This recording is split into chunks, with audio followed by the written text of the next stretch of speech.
When you think about your iPhone, it's probably the object that you use most in your life. Aside from your shoes. And with this unique relationship that people have with their iPhone, we take updating it very seriously. And that's why we only really do so once every 2 years. And the result is iPhone 5, the 6th iPhone. The iPhone 5 is the thickest and heaviest iPhone we've ever made. Just f***ing with you. Of course we made it thinner and lighter. 18% thinner, 20% lighter, blah blah blah. Are people still impressed by this? What is impressive is the lightning fast LTE downloads you'll notice over your cellular network. Speeds that are even greater than Wi-Fi. That is until every asshole on the planet starts to clog up your network. In iPhone 5, we created the new much smaller Lightning connector. It's all digital, so it replaces that ancient technology in the previous connector. And it's reversible, so you can use it either way. Try doing that with the old one. We think this more than makes up for the fact that you have to buy 15 adapters for all your old products. In iPhone 5, we updated the camera lens cover. We're also introducing the new A6 chip that's twice as slow as the last. Gotcha again. Boom! You should have seen your face. The panorama feature on iPhone 5 is completely revolutionary and unlike any free app you could have downloaded 3 years ago. The seamless integration between hardware and software makes everything you do on iPhone 5 feel more fluid, responsive, and fast. And with this amazing display, you just feel like you can do more. You feel like you can do anything. Anything you put your mind to, you can do. Because of this 4-inch display. Anything. I can do it. Name something. I'm gonna do it right now. For iPhone 5, we started with a design that we really loved. But to build it, we had to look way into the future. So, we basically built the iPhone 9 and then worked backwards. And let me tell you, once we figure out this numbering system in 7 to 8 years when the iPhone 9 comes out, it's gonna blow your mind. Amazing. Extraordinary. Revolutionary. Extra-masonary lutioning.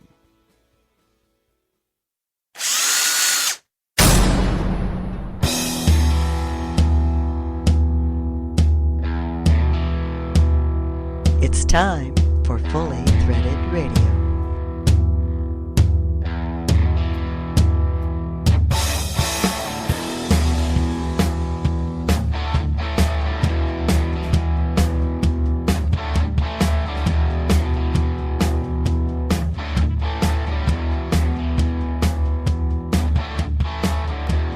As the lady said, it's Fully Threaded Radio. Thanks for joining us, everyone. This is the online, on-demand Fastener Talk radio show where we discuss all things predominantly Fastener-related. And given what's been going on in the world lately, that's a pretty comforting subject to stick with. I'm Eric Dudas, and the co-host of Fully Threaded Radio is Brian Musker. Hi, everybody. You been doing all right, Bri? I'm doing just fine, actually. I haven't fallen off any cliffs yet. That's good to hear. Me neither. This is episode 54, and we're publishing on November 15th, 2012. And we're glad you've clicked in with us today, everybody. We've got a landmark show for you, as Mr. Dan Zehnder is back with us. And this time we gave him the FTR microphone for a very special interview with his father and uncle. That's Jim and John Zehnder. And if you're familiar with the old days of Ernst Engineering and Earnest Machine, or if you're curious about the origins of the Trinity Supply Chain Solutions Group, you're going to enjoy this segment a lot. And you'll get to know the Zehnder family like never before. We've also got the results of the October Fastener Distributor Index survey for you. And Heidi Voltrauer, she, of course, of Volt Industrial Plastics and the All-American Fastener Show, will be joining us. This year, the All-American Fastener Show is taking place in Kansas City, Missouri, and she'll be discussing all of that and more. She'll be joining us in just a few minutes. Also, I spoke to NFDA President Jay Keenan earlier, and I'll share some of the exciting news that will be coming out very soon. All this after the fall conference that happened last week. And one of those items, an NFDA webinar that'll be hosted for the whole industry. That's happening next month, and you're not going to want to miss that. So quite a bit to discuss on today's show, Bri. Wow, that's cool. Yeah, it looks like all the associations are finally starting to pull together in a big way, so Good news. Hey, our title sponsors on today's episode of Fully Threaded Radio are Stellfast and Beacon Fasteners and Components, and we'll be back right after a word from both of them.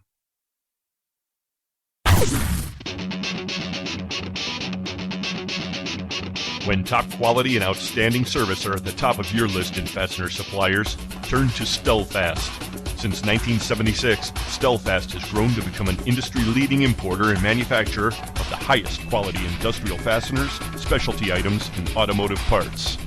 Our array of facilities across North America and in Asia, along with full quality control labs and ISO 9001-2008 certifications, ensure the highest quality parts, and at Stellfast, they're delivered with undisputed service excellence. We're family-run and dedicated to your success.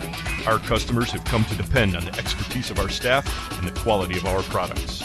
We also offer a wide range of secondary services to meet some of the toughest requirements you might have. Contact Stellfast today through our website at www.stellfast.com and put us to work for you. Stellfast. Service you deserve, people you trust.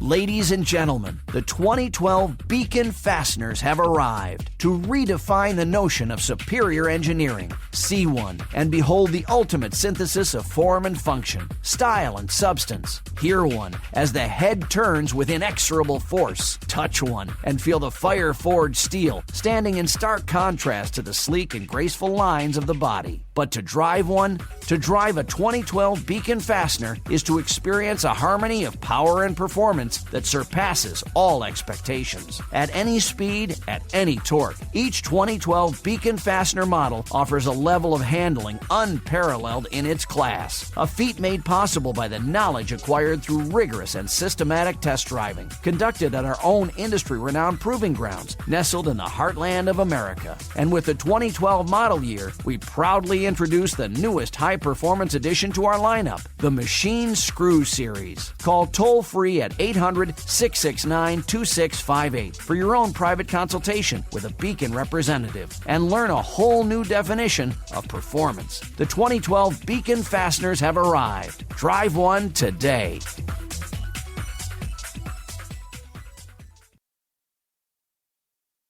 FastenersClearinghouse.com. Search and source from over 500,000 line items, all just a mouse click away and available at no charge. When the need arises, you won't find a better place to locate hard-to-find fastener inventory. It's where you need to be. This is Joe Truckee of Cal Fasteners, and Fasteners Clearinghouse works for us. This is Robert Wanzer, and Fasteners Clearinghouse works for American Imperial. This is Andy Pell from ScrewCrew.com, and FCH works for the fastener industry. Join the sourcing network now and show your inventory to a whole new market. Turn slow movers into cash. List up to 10,000 line items. Show them to distributors only or to the world. FastenersClearinghouse.com. It's where you need to be.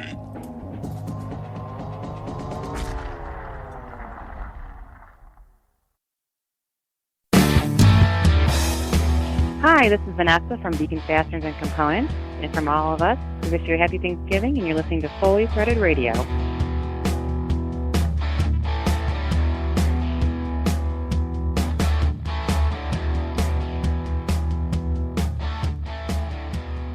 Brian and Eric, fundamentally transforming the fastener industry media. Podcast by podcast. Okay. We hope for the better. Yeah, right.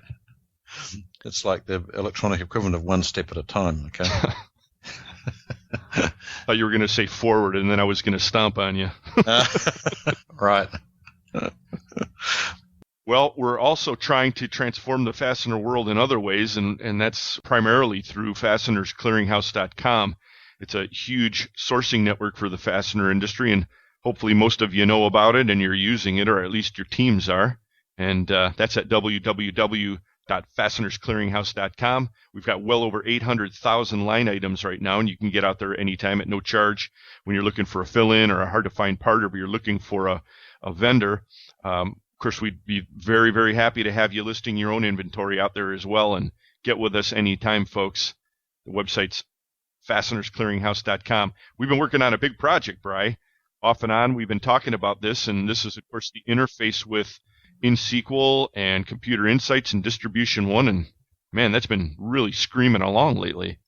Right, and there's been a lot of work that's, and testing and development work and testing to make sure it works under all sorts of different conditions, and it's pretty bulletproof now. I have to say it's met lots of different conditions. We have several users from each of the platforms now that are lined up to use it, and our hope is that in the very near future, we're going to do some kind of a blanket invitation for each of these. I mean, when do you expect that might happen realistically? First of the year? Oh, then or before, but probably practically then. I mean, the reality is that most versions, they're in first release mode, which means we've tested them right through to real user input actually. So we just need some people to really use them properly. I mean, because we've put them through a lot of testing. Okay. And again, the real benefit of this whole system is that it allows users of these platforms, the Business Edge, InSQL, and Distribution One platforms, to get their inventory painlessly into the FCH network environment, and then to keep those listings maintained and updated. So we really aren't going to have to worry about any kind of obsolete listings anymore, at least from users of those platforms. So, in a way, this is kind of Fastener Nirvana. We've been really thinking about this for a couple of years, and man, we're right on the cusp of it.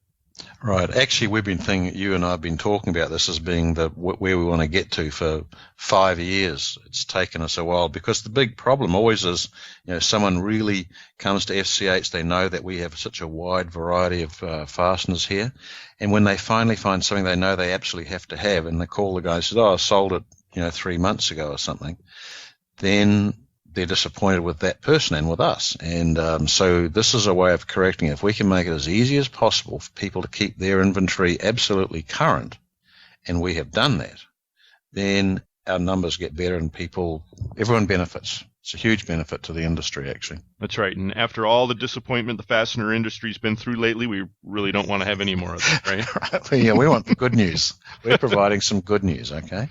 And again, that's at www.fastenersclearinghouse.com. Hey, you can get with us anytime also at the email address ftr@fullythreaded.com. Also, we're out there on Twitter at the handle fullythreaded. I know we kind of mix Fasteners Clearinghouse and Fully Threaded Radio together a little bit, but hey, it's all part of the fun. Right. I mean, to us, they're one and the same thing, but to other people, they represent different things. Please go on with that. Where were you going with that one? Right. Any communication gets to us, okay? No matter where it comes from, in that realm of the different fasteners. Okay, good save. Well, at one of my many email addresses, I'm not really sure which one this came in on, but I got an email from Jennifer Friel. Of course, she's with Midwest Fabricating, and she's the previous chairman of the IFI. She sent over a press release pointing out that the IFI has released a series of videos. These are out on YouTube, and I've got a link to one of these out on our Facebook page right now, the Fully Threaded Facebook page. And these are very, very well worth a look, Bri. Primarily, these are geared at recruiting for the fastener industry. So these are intended to be used as tools to help bring new blood into the fastener world. Did you have a chance to take a look at a couple of these, Bri? Yeah, I did actually. In fact, I'm looking at one of them. I've got one of them right in front of me now. And I like the one where one of the tooling guys was talking about how long he'd been in the industry and how much he looked forward to staying in it. A guy called Luke Starner, actually, from Midwest Fabricating. It's a good set of videos. They've been really done well. They have been. And for people who didn't hear it, Jennifer Friel appeared on Fully Threaded episode 32. That was back on September 29th, 2011. And, during that interview, Bri, you remember she was pointing out that one of the big challenges from her perspective has been bringing qualified people in, qualified headers, qualified CNC people, I would imagine, just all across the board. And it was just a big challenge for her. Right. Yeah. Well, for all of the manufacturing industry, actually, I think. Yeah, it's not glamorous enough at the moment, apparently. Yeah, during the interview, she was talking about she went to some high schools, and the recruiting people there wouldn't even recommend careers in manufacturing to their high school people. So maybe these videos will go a little ways in helping the IFI members to bring good qualified people in. But if you just go out to YouTube and search YouTube for Industrial Fasteners Institute, you'll find their channel. It's a couple links down. They've got 10 or so videos currently. I think the plan is to expand this. Mm-hmm. Very, very well worth a look. Even if you're not recruiting people, I think this gives a pretty good perspective on what's going on out there in the industry for those of you who are fastener lovers, which I know a lot of you are. Most of you listening to this program, actually. Profile of a threadhead. And I know there were a lot of people who are dyed-in-the-wool fastener people at a couple of the fall conferences that happened last week out in Scottsdale, Arizona. The NFDA and the Pacific West Fastener Association both had their meetings out there. I spoke with Jay Keenan. He's the president of the NFDA, and as you know, they had a fairly ambitious schedule lined up for this year's NFDA meeting. They've got some big plans over there, and I tell you, after talking with them, they've got a lot going on. Now, those of you who were out in Vegas, I don't know if you realize what was happening, but there was a Fastener Coordinating Council meeting, and basically this is the NFDA plus most of the regionals, and they all got together, and they're really building up a head of steam on how they're going to be working together. And this has been kind of a thing that's been talked about at various times in the industry. It really seems like it's taking off now.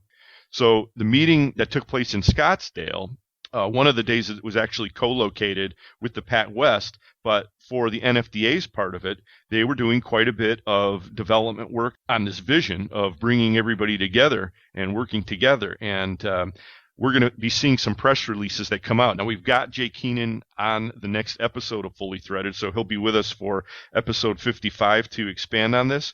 But one thing we can announce right now is that the NFDA is hosting a webinar next month, and they're sort of giving this as a gift to the entire fastener industry. You're probably not going to want to miss this. This is pretty much for those same dyed-in-the-wool fastener people, Bri. Okay, right. But the NFDA is going to be putting the seminar on Friday, December 14th. It's happening at 1 p.m. Eastern Time. And the webinar is being put on by the NAW Institute for Distribution Excellence. NAW is the National Association of Wholesale Distributors. Oh. And in a way, this thing is kind of like a very in-depth Fastener Distributor Index, because the report is going to focus on wholesale distribution, who's growing, who's not, what are the sentiments currently, and what are the things that are affecting this. It sounds like it's just a very comprehensive look at wholesale distribution as it stands currently in North America. So no charge for this, and details are going to be up on the website of the NFDA very soon, and that is at nfda-fastener.org. Again, that's free to the industry. Oh, yeah. So you know that you will click on a link somewhere and you'll just watch it on your screen on your computer. Exactly. So again, that's going to happen on December 14th at 1 p.m. Eastern. And again, Jay Keenan will be with us on the next episode of Fully Threaded. And the next big meeting of all the fastener associations is going to happen at one of the other upcoming big events, and that's next June in Rosemont, Illinois, which is right outside of Chicago, and that's Fastener Tech 13. Yeah, I'm looking forward to that one, okay. Who wouldn't be? They bill that one as the all-fastener industry event in the heart of the fastener industry, and that's exactly what it is. That's happening June 10th through the 12th, 2013. That's at the Donald E. Stevens Convention Center, which is where it's been held the last several years, Rosemont, Illinois. And we've got a booth there again this year, Brian. We're proud sponsors of Fastener Tech 13. Yep. Now, I'm not sure if this is an official Fastener Coordinating Council meeting or if this is more of an NFDA meeting where they're going to be just inviting representatives from the regional meetings. I'm not quite sure, but we'll get all the details from Jay next time. Okay. But June is just around the corner, Bri. Be here before we know it. Oh, God, not that fast, please. Just have to endure 4 months of bitter cold. I know. It's getting from here to there that's the problem. Well, it's going to be a good show. From everything that I hear, it's really shaping up to be pretty strong sales so far, and looking forward to seeing everybody out there at Fastener Tech 13. Yeah, it sounds like it's going to be a great event. Well, there's no shortage of Fastener events upcoming, and of course, another one of the biggies that's coming up in 2013 is the All-American Fastener Show, and there's been some changes with that. And here to discuss that with us is the purveyor of the All-American Fastener Show. That's Heidi Voltrauer. Heidi, how are you? Hi, Eric. I'm great. You're in Arkansas, away from the storm. Yes, the storms are raging on the East Coast as we record this, aren't they? Yes, they are. Well, we didn't see you out in Vegas. Actually, scratch that. We did see you in Vegas because Volt Industrial Plastics was on the cover of Link magazine, and that was being distributed at the show. So I guess in a sense, you were all over at Vegas this year, weren't you? We were, and, actually we had planned that issue purposely because, Vegas is a large audience, and it's 20-year anniversary. We wanted to get the most for our coverage. And that's why we chose the October issue. I guess it would be the fall issue of Link magazine. So we're very proud of that cover. Well, of course, it could have been. You could have been at the show, and I would never have seen you there anyway. Okay, unless you're in the booth next to us. Well, it is a big show, and we have, as far as Volt Industrial Plastics, we decided to kind of, especially when the economy hit, we had to, make some cutbacks. And what I found out, going to the tabletop shows, the more regional shows, we've actually had a little more time to talk to customers as they came by.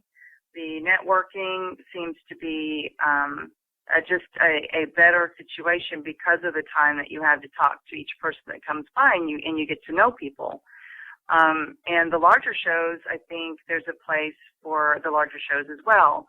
But we're just, we're saving money, and I feel like for right now, it's just the best fit for Volt Industrial Plastics, just to kind of stick with the smaller shows and kind of travel all over the U.S. doing those shows.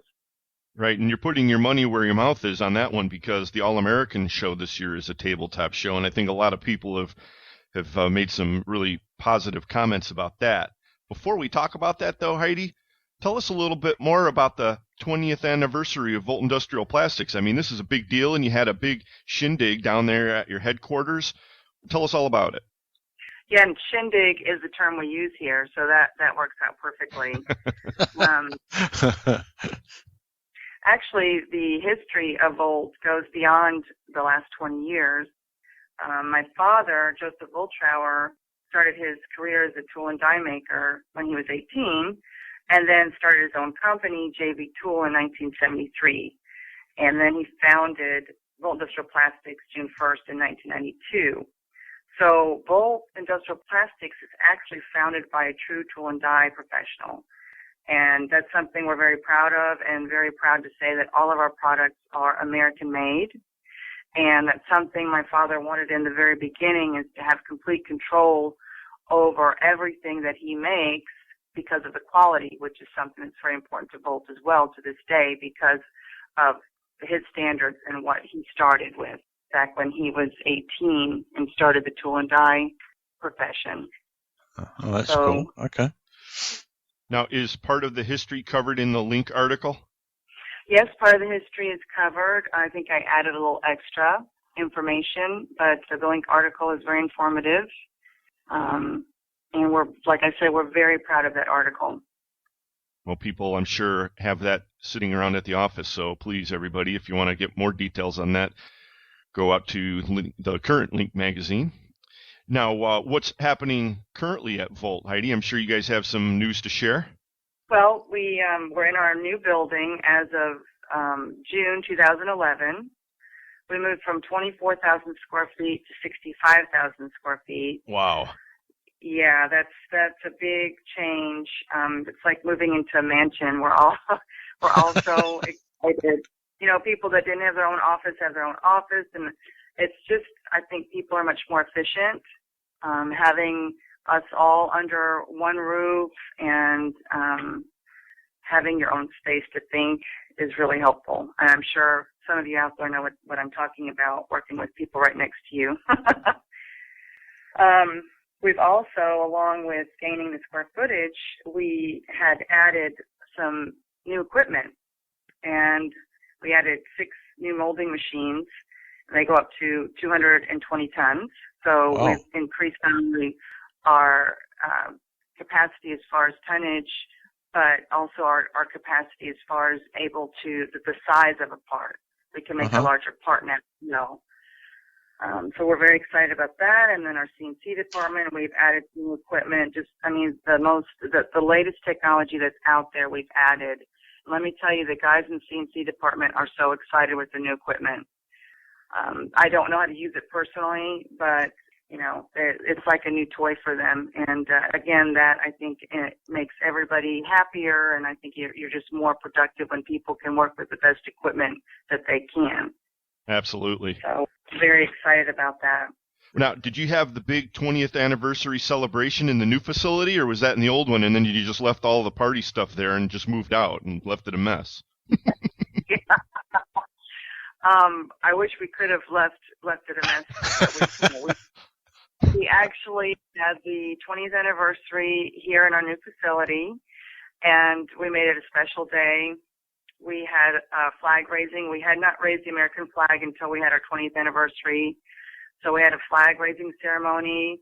My dad gave a speech, and we had, of course, wonderful food and just a great time. It was a great day. And if people would like to see the pictures from that day, you can go onto our website, voltplastics.com, and it's under About Volt Plastics. You can take a look at those pictures. I know Link has a few, but if you want to see, the whole day, step by step, they're on our website. Right. Well, it's obvious that you know how to throw a really good party, Heidi, and you also know how to put a fastener show together. Why don't we talk a little bit about the upcoming All-American Fastener Show? That's happening May 8th and 9th, 2013, and this year it's in Kansas City, Missouri, which is a new location. Sounds like you're off to a pretty good start so far. Yeah, and again, as I go around to the regional shows, people are so excited that the show's in Kansas City. One of the biggest complaints we had in Branson was the traveling. So Kansas City obviously is a much easier traveling situation. You have direct flights, and so I'm excited about taking care of that complaint. The hotel, the venue is gorgeous, and it's right on the plaza.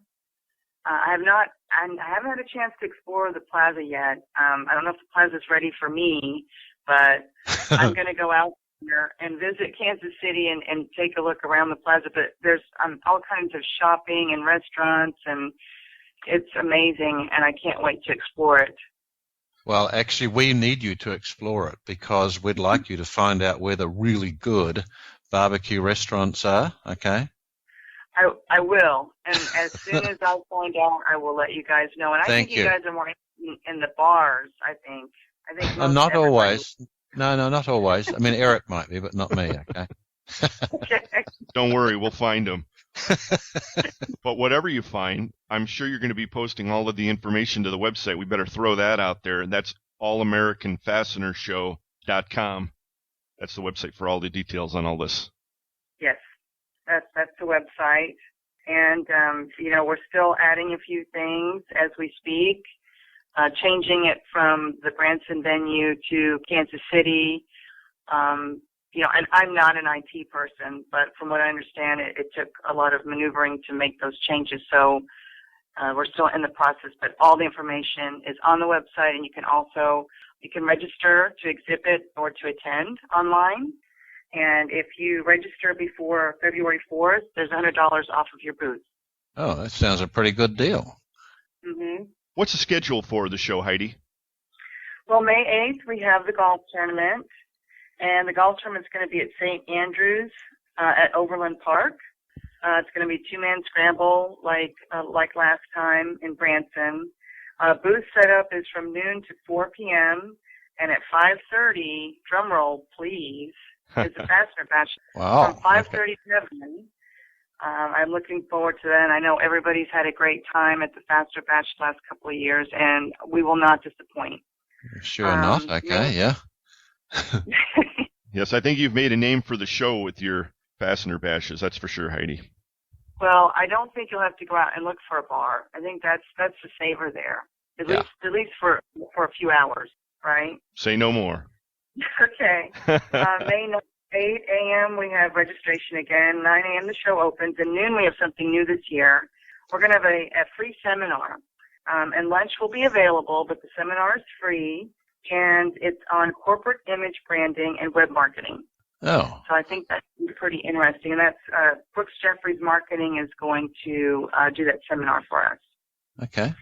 From noon to 1:15, and then at 1:15 the show reopens. The show ends at 3:15, and teardown is until 5 p.m. Well, it sounds like a full day. And what about sponsorship opportunities, Heidi?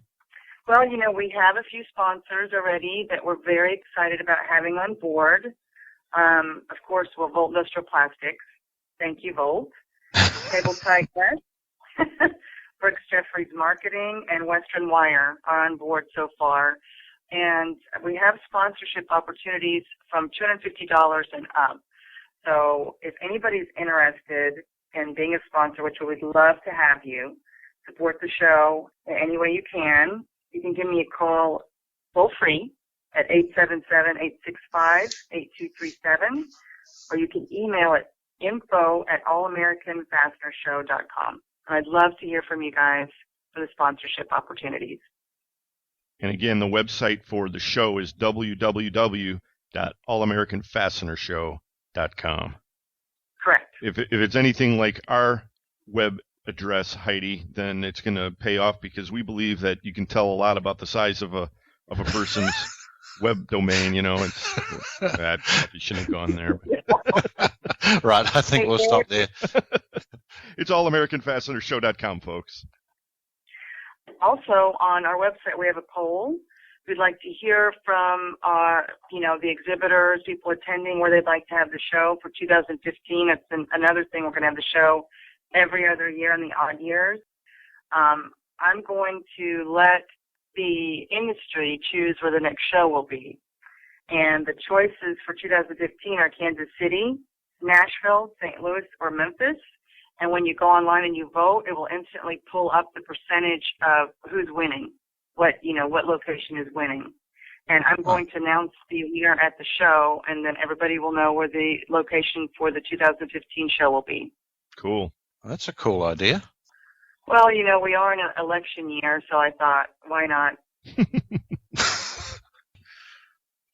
Well, that's just what we need, is something else to vote for, right, guys? Yeah. Well, once again, the All-American Fastener Show for 2013 is in Kansas City, Missouri, and that's happening on May 8th and 9th. allamericanfastenershow.com. Heidi Voltrauer, you're running the show over there. It sounds like you got a good head of steam going. And congratulations on the 20th anniversary of Volt Industrial Plastics. We really do appreciate your ongoing support of Fully Threaded Radio, and it's great to see a company like yours just prevailing and forging ahead. Thank you guys so much. I really appreciate it. Pleasure. We'll see y'all there, and we'll be right back with more Fully Threaded. Talk radio for the fastener industry. It's not really all that bad for the most part. Brian and Eric, Fully Threaded Radio. It's a screwy world out there, what with outsourcing, celebrity apprentices, crop circles, beavers, gargers, those shorts that are almost pants, and mimes. But when you think about it, saying the world is screwy is just unfair to screws, which ironically are what hold the whole world together. And the finest screws out there are supplied by Beacon Fasteners and Components. We can say that because our products are laboratory tested. Twice. Beacon Fasteners and Components also has the largest inventory in the industry, including thread forming, thread cutting, high-low tapping, SEMS, sheet metal, and our new machine screws. And they're all available RoHS compliant. Give Beacon a call today and one of our knowledgeable sales staff will guide you through the ordering process. Then we'll track your shipment, which is one less screwy little detail for you to worry about. Visit us at beaconfasteners.com. It's a screwy world, but Beacon is on top of it.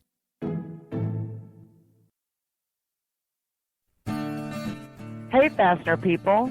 Let's meet in the middle in Kansas City, Missouri for the All-American Fastener Show, May 8th to the 9th, 2013. This is Heidi Voltrauer, and I'm so excited to have the show in Kansas City at the Intercontinental Hotel on the Plaza. And getting there is easy. Once you catch a direct flight into Kansas City or make the drive, you can park your car and enjoy the hotel and plaza with all of its amazing shops and restaurants right across from the hotel. We will have the golf tournament, booth setup, and of course our famous Fastener Bash on May 8th. And the show will be on the 9th starting at 9 a.m. We've also added a lunch seminar the day of the show. For all your information about the All-American Fastener Show, look at our website at allamericanfastenershow.com.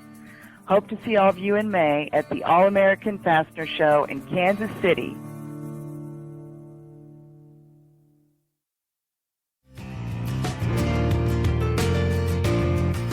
Looking for package fasteners of all kinds? How about specials or unique parts that no one seems to carry? At Trinity Hardware Headquarters, we believe in parts done right, and our new catalogue is available online at trinityhardwarehq.com, featuring over 30,000 different types of fasteners available in package quantities, product kits, and assortments, including hundreds of hard-to-find parts as well as the most popular inch and metric sizes. Trinity Hardware Headquarters has locations throughout the Midwest and South, and over 400,000 square feet of warehouse space with 18 million pounds of fasteners ready to fill your requirements.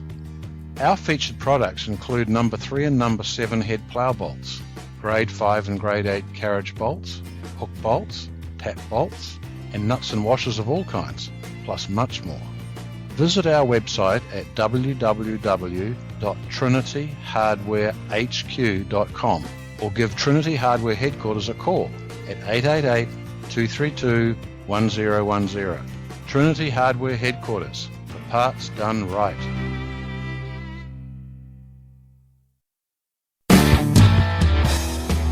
Hi, this is Rich Pease with RT Precision Products in Green Bay, Wisconsin. You're listening to Fully Threaded Radio. Go Packers!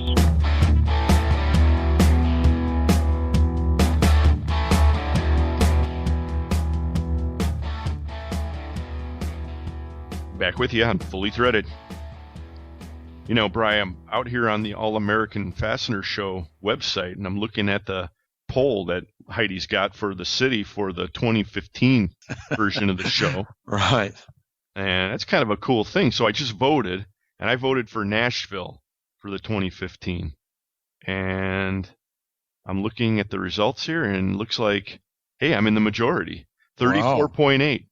Okay. Uh-huh. Yeah, well, actually, all those cities are really good and have quite distinctive barbecues, styles of barbecue. So, yeah, my favorites would be Nashville or Memphis, actually. Now, what are Nashville and Memphis known for in terms of their style of barbecue? How do you define that? I think my memory of the Memphis barbecue, and now I'll be shot down by everyone who knows fully, of course, was that it was more dry and sort of spiced. It was really, really good barbecue. I remember the Nashville one, and then Memphis was different, and they also had Memphis barbecue places in Dallas, I remember. Well, that's kind of confusing. I know. Because Texas has its own entirely different genre. This is true. However, I would be happy to eat any one of those styles of barbecue, actually. Well, Kansas City is in second place with 30.4%. Of course, that's where the 2013 version of the All-American show is going to happen anyway. So have you ever had Kansas City? No, because you've never been there. No, I've never been to Kansas City. All right, so this will be a learning experience for all of us. Oh, yeah. So I'm happy to go to Kansas City, and then if we can mix some fastener business with another great barbecue place after that, suits me just fine.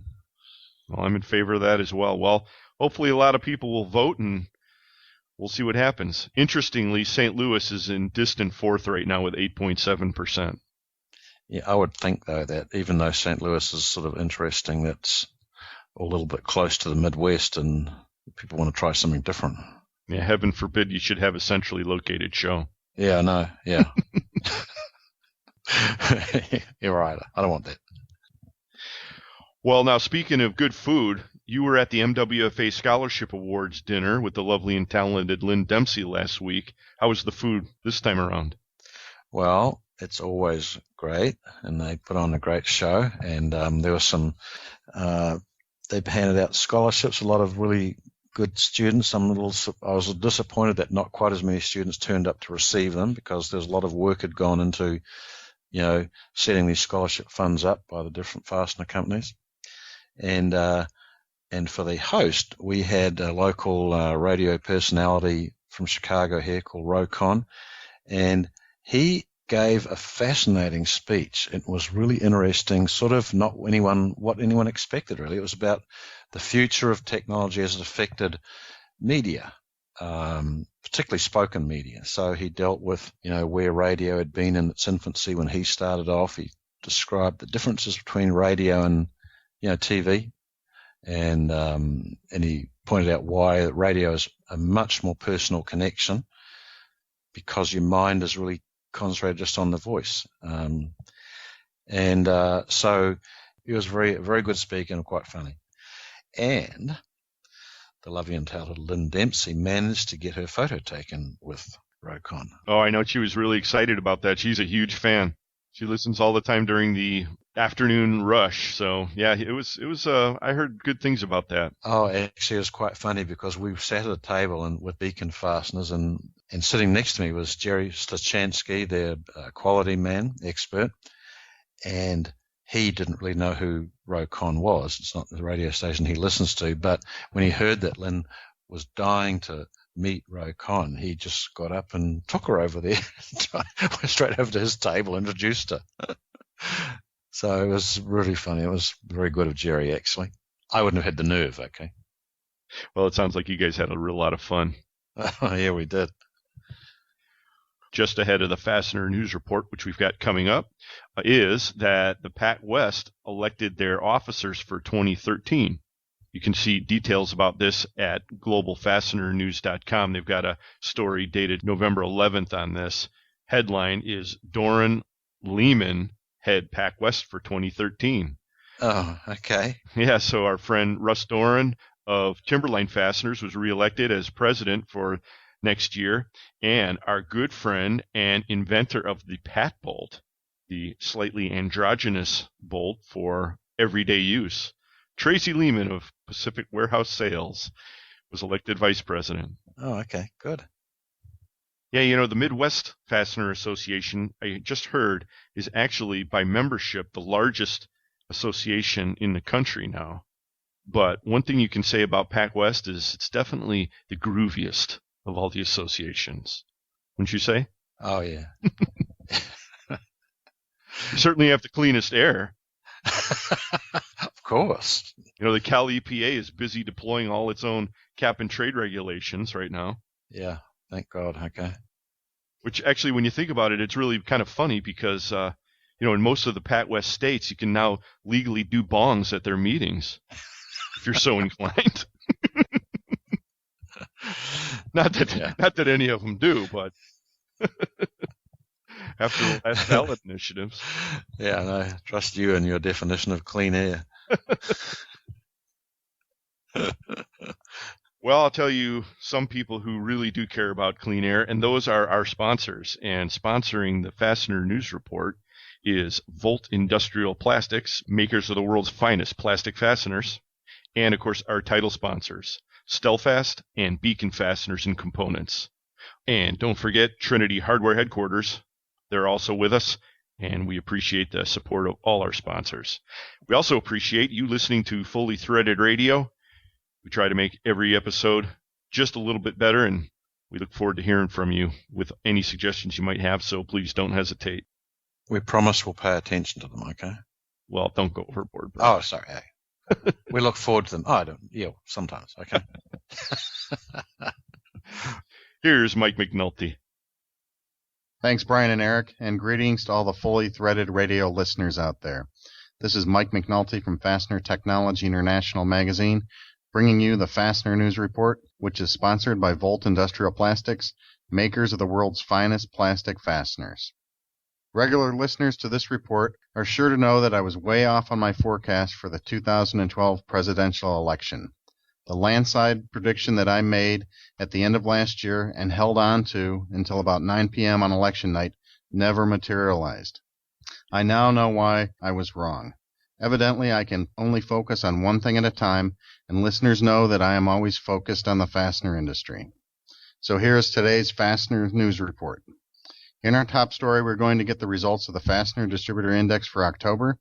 In addition, we have some newsmaker headlines from Precision Specialties, Metform, KVT Fastening, Lejeune Bolt Company, and Worth USA. We also have a back page report on electrical power. We will get to all of that and the Fastener Distributor Index results right after this. Volt Industrial Plastics is the source for all your high-quality plastic fastener needs, and customer service is their #1 priority.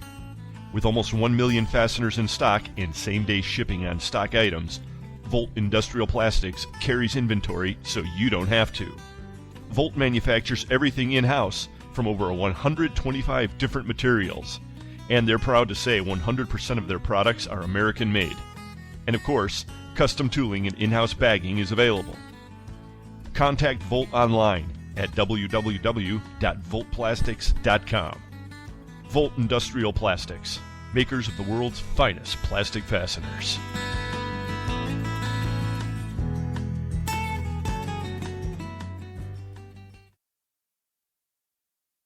For a selection of hundreds of thousands of fasteners, check out your local Fastenal store or Fastenal.com. We can stock domestic or internationally sourced product locally and keep your bin stock filled for you at no additional expense. We are a 9001-2008 certified company that's made a huge investment in quality control so you don't have to.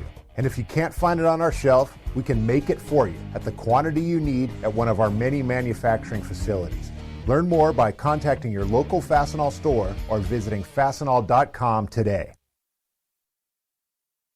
You're listening to Mike McNulty's Fastener News Report on Fully Threaded Radio. After dropping below the 50-point mark in September, the Fastener Distributor Index, also known as FDI, retreated further to a 46.8 result in October.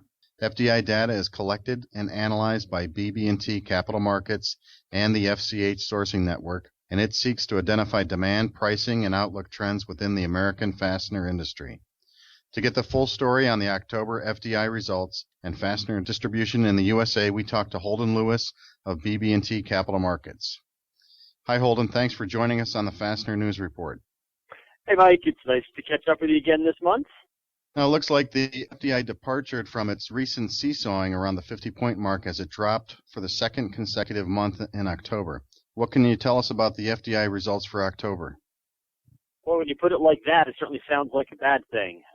Yeah, I think when you think about the numbers, just recently in August, the index was at 51. It slipped to 48.2 in September, then again 46.8 in October. And as listeners know, anything below 50 signals contraction in the fastener distribution space. Anything above 50 is expansion. So the headline number, as I like to call it, was not particularly friendly as it related to the industry this month. However, devil in the details. As in so many cases, you kind of have to look at where some of this weakness in the number came from.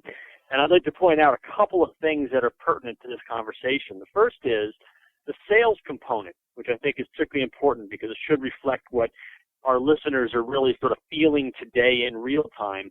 The sales component was under 50, but it actually improved over August. It went from 45.7 in September up to 48.6 in October. So, I would argue that the sales component, how few people are feeling about things right now today, you didn't see the erosion that you saw in the macro statistic, and I would suggest that that's probably a positive. Again, not a great number, but not something that flashes a lot of worry to me. Where the index really gave up some ground in October was in the responses to customer inventories. More and more people saw them as being, still much too low. And as this index works, the extent that inventories at the customers get lower than they were the prior month, that's obviously a bit of a drain on the index. And so that's that is where I think we saw the real weakness in the index. But here's the flip side to that. Customers can only work their inventories down so far, and, at some point, lean inventories results in, an opportunity to be purchasing more product to restock. So this survey doesn't tell us when that may or may not happen, but, when I think about the 46.8 reading for October, I look at an index whose components, I think, are somewhat more favorable than that. So, the last few months, I think what we've seen is an index that's kind of been slightly sub 50. I think in substance that remains the case, and I think it continues to point to, really sort of an environment which is what I've started to call sluggish equilibrium. Not a lot of growth to be had, but we're certainly not contracting in any kind of rapid clip. It's just kind of muddling along, and I think that's what we saw in the October reading. So what you're saying, the headline is worse than the details. So you're saying we're pretty much on the same path that we've been on for the last few months, just kind of slugging along around a little bit below it right now. Yeah, I think that's right. And let me put a little context around this too, because as you know, we've just really sort of emerged from what we on the street call earnings season, which is the one of the 4 times a year when all of my companies confess to what their earnings look like in the quarter.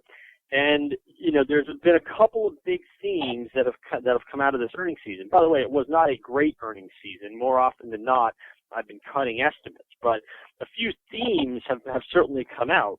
One of which being that earnings estimates do appear to be coming down. Tones of caution are certainly increasing about global conditions. That's certainly one of the themes. Another theme is that, and this would probably be of interest to your listeners, but a lot of these companies are now looking towards longer plant shutdowns around Thanksgiving and Christmas, and so that sort of leads into the other theme, which is that most companies are arguing that their customers are culling back inventory. In fact, most are going so far to say is they don't think that underlying demand has fallen apart, but they do think that in the short term, there's more, because of the slowdown, some folks have been caught with some extra inventory, and they're in the process of working that down. So, when we see the customer inventory reading get worse in our survey, and then I come out of an earnings season where the majority of companies are talking about an inventory reduction, that squares quite well. But most of these companies believe that as you get into the second half of 2013 and the process of plant shutdowns, the process of inventory culling has run its course, they believe that the baseline demand and the potential for growth is still there. So that's a little bit of context in the earnings season we just emerged from, which I think tells us a lot about what we saw in the index reading. Now, I know that these results were collected mostly at the end of October, the FDI results, and I was wondering if the hurricane had any impact on these results. Did these kind of overlap a little bit, or do you think it had any impact? Yeah, there would have been a little bit of an overlap with Hurricane Sandy in these results. I'll tell you that it's impossible to say. The comments that came from the respondents that came along with the survey, none of them seemed to indicate that their responses were in any way impacted by what took place with Hurricane Sandy. Again, I'll probably add a little bit of context in a company that I know well, but Fastener has actually reported their October daily sales rates, and they commented that Sandy did have an impact on the month, but they put that impact at, I think, a few $1 million. I mean, on a company that large, it wasn't huge. Now, presumably a smaller Northeast-based company, it could be more impactful, but my feeling is that there was that the hurricane did not have much impact or did not much move these numbers, that there's no doubt an impact on companies who were in the hurricane zone, but, probably just not that huge an impact. And you know how this works usually with distribution. I mean, oftentimes, depending on when it hits in the month or hits in the quarter, if it hits at the very end, it's going to be a negative, but then there's always sort of getting things back up to speed. And, guys who are on the OE side and are providing fasteners that go into into final products, they might lose a little bit at the end of October they don't get back, but there's opportunity for those that also sell hard hats and gloves and, all this other stuff that can go into sort of the rebuilding that, they probably get that back in November. But, I don't see anything obvious in the responses from the responders to this survey that suggests that the hurricane was a major driver to anything they put down. Okay. Yeah, I know we have listeners that are out in that zone here, but hopefully it doesn't have a big impact. And what about the 6 month? I know you get results from this survey on the 6 month outlook. What's that looking like? I think the 6 month outlook really dovetails nicely with kind of this sense of stability, because what we saw was that the number of respondents that were anticipating that 6 months from now we were going to be higher than we are today, that really didn't change that much. That went from probably 31% of respondents last month to about 34% of respondents this month. Where we saw the change was the number of folks who responded more pessimistically that things would be lower 6 months from now. Many of the people that were in that camp actually fled into the unchanged camp. And so that you would actually count as a bit of improvement. I know in September, 26% of respondents felt that 6 months from now things would be worse than they are today. This month, that number was only 14. So we saw a swelling of the camp of people sort of talking about things being the same 6 months from now as they are today. And so again, we have a situation where I think most of the data, most of the earnings commentary is pointing to an environment which is just plain sluggish. And I think that the improvement, I guess, by absence of negativity in the outlook statement would really suggest that really is the prevailing sentiment among our, among the folks that respond to the survey as well. Okay, listeners should know that we're recording this segment on the day after the presidential election. And even though stocks took a nosedive, it looks like the makeup of the executive and legislative branches are pretty much unchanged. So, Holden, I'm wondering what impacts, if any, do you expect on fastener distribution going forward? It'll be fascinating to see, to be quite honest. Now, those who listened last month know that I'm a believer that the challenging demand environment has more to do with issues in Asia and Europe finally lapping up on the North American shores.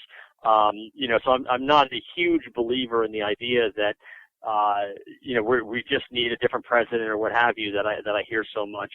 I think that some of the issues are perhaps more structural. However, again, going back to all of the earnings calls, the sentiment among the CEOs and CFOs that speak on those calls and you speak to afterwards, almost every one of them talks about a lack of uncertainty deriving from, the most frequently cited is the presidential election, the status of the fiscal cliff, and the seating of the Chinese government. And, again, I'm not sure that in practice, any of those things should have much bearing on the environment, but it's one of those things where if enough people are acting in the same way, then, perhaps it'll have an impact. And if all of the folks that you listen to are correct, and, people have just been sort of freezing up here, just waiting for some events to pass, then maybe there's a little bit of pent-up demand to sort of come out. That is certainly a possibility. But we'll see how that plays out. I suspect that Q4, or the fourth quarter, is going to be a difficult period. I think that if we have this inventory culling taking place, if we're going to have extended plant shutdowns, I think that the fourth quarter could be a pretty challenging period. And then sort of coming out, going into January, when everything has sort of been established, maybe we'll see some pent-up demand get vented at that point. Again, I would tell you that I'm a bit skeptical, but that doesn't mean I'm not wrong. Well, time will tell. Time will tell. It only makes sense. I mean, we trade a lot with the Europeans, and I'm sure that even the folks listening that are entirely North American based, they no doubt are supplying machinery companies and things like that service OEMs that export product. So you can't duck from it. The European issues don't seem like they're going away. I'm not sure that all of North America's woes have been resolved just by some news cycles getting past us here. But again, we'll see. If enough people were frozen as they insisted everybody else was, maybe the first half of next year is a better one. Time will tell. Okay, well, time will definitely tell. And one thing that listeners can count on from us and from the folks at BB&T Capital Markets and the FCH Sourcing Network is that the FDI data will continue to be collected and reported here in this segment. So, Holden, once again, I'd like to thank you for joining us and sharing your insights with the Fastener News Report. Thank you, Mike. I'll speak to you next month. That was Holden Lewis of BB&T Capital Markets. Holden has a regular column on the FDI that appears in the print and digital editions of Fastener Technology International magazine. The next issue comes out around December 7th. Next up, today's top Fastener Newsmaker headlines. Precision Specialties LLC in Tennessee has appointed Matt Wallace to the position of Operations Manager. Wallace has 30 years of experience in the fastener industry, including position in sales and procurement, most recently with Supply Technologies in Memphis. Precision Specialties is a major distributor for specialty fasteners from several manufacturers including AVK, Tinnerman, and Rotorclip. On October 24th, Metform held a groundbreaking ceremony for a new 92,000 square feet machine component facility in Savannah, Illinois. The $30 million investment will create more than 50 new jobs within the next 2 years, and the new factory is being constructed next to an existing Metform hot forming plant in Savannah. Metform's brands include Securix and Axelock truck fasteners. Metform is the hot forging division of McLean Fogg Component Solutions. The Bussard Group, headquartered in Switzerland, has acquired KVT Fastening, a 230-employee company specializing in high-quality special fastening and sealing applications with a market focus in German-speaking countries. KVT has locations in Germany, Switzerland, Austria, and Central Eastern Europe. Lejeune Bolt Company in Burnersville, Minnesota, has named industry veteran Kelly Tobin as the company's new Western Regional Manager. Tobin will head up Lejeune's new Southern California-based operation, which is slated to open in December. Prior to joining Lejeune Bolt, Kelly served as GM at Bristol Machine Company. The new Western Division will be a full-service operation supplying structural bolts and construction fasteners to customers in California, Nevada, Arizona, Utah, and New Mexico. And our top newsmaker headline is that Worth USA has opened a new distribution center in Dallas, Texas. The new center will allow Worth to ship to nearly any customer in the continental United States within 2 business days, in addition to offering same-day delivery service to customers in the Dallas-Fort Worth, Texas area. Customers in 9 states will be serviced from the new location. Worth USA is a leading supplier of automotive parts, products, and services, including fasteners and hand tools. To get details on this story, we talked to Steve Mullen of Worth USA. Our endeavor into opening a new distribution center in the Dallas-Fort Worth area is actually a piece of a broader business development strategy for a growing market such as Dallas-Fort Worth. It allows us to not only have a local presence in that immediate market, but we can service the vast majority of the state of Texas within 1 business day. And we also have the added value of being able to service customers in 8 of the surrounding states in 2 days or less, which is a major improvement over our prior supply chain, which took us 4, 5, maybe even 6 days to get product into that territory out of our Florida distribution center. And what we're doing in Dallas-Fort Worth is not just having a local distribution, it's having an overall local presence. We've tremendously built up our sales force, sales management, as well as our sales reps, our regional key account managers and product trainers, to really focus and target major markets such as Dallas-Fort Worth. Anybody that does business there knows that the economy in that state, in that area, is doing quite well, relatively speaking. There's an enormous business opportunity, and we look to take advantage of that and create a very strong Worth presence within that market.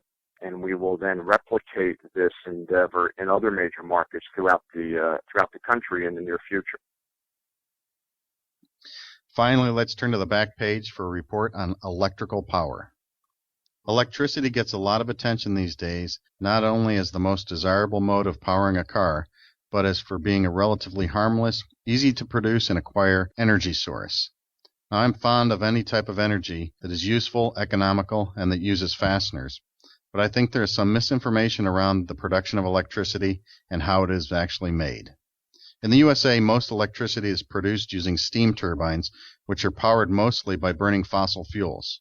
Coal accounts for 42%, and natural gas for another 25% of the nation's electrical energy. Nuclear energy accounts for turning 19% of the electric turbines, and hydropower adds another 8%. Burning trash and other waste contributes 1%, the same amount as oil. Wind has risen significantly lately to 3%, and the remaining percentage point comes from two sources combined, solar and underground sources of steam. So the consumption of natural materials found in the ground is still the primary method for making all electricity in the United States. And if you want to talk about battery-powered vehicles, then you need to mine metals such as lithium, copper, and aluminum. In other words, the vast majority of electrical power consumes natural resources and produces emissions, even though you don't see any of this when you use electricity. Next time you turn something on, try to imagine some miners and mining equipment at work each and every day. This has been Mike McNulty of Fastener Technology International bringing you the Fastener News Report. Remember to send your news, pictures, comments, corrections, or complaints to me at mcnulty@fastenertech.com.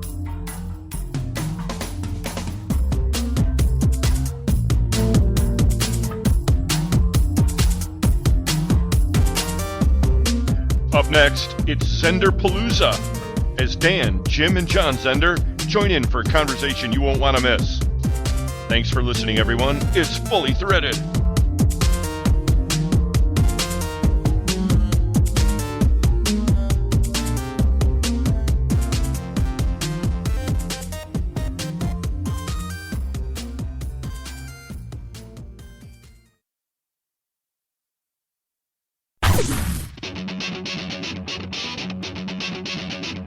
When top quality and outstanding service are at the top of your list in fastener suppliers, turn to Stellfast.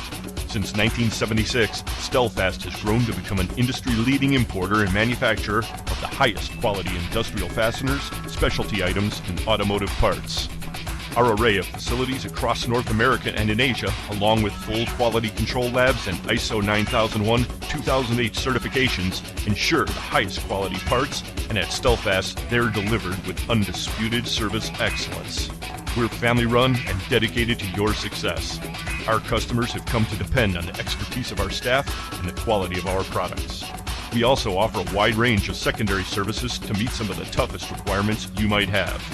Contact Stellfast today through our website at www.stellfast.com and put us to work for you.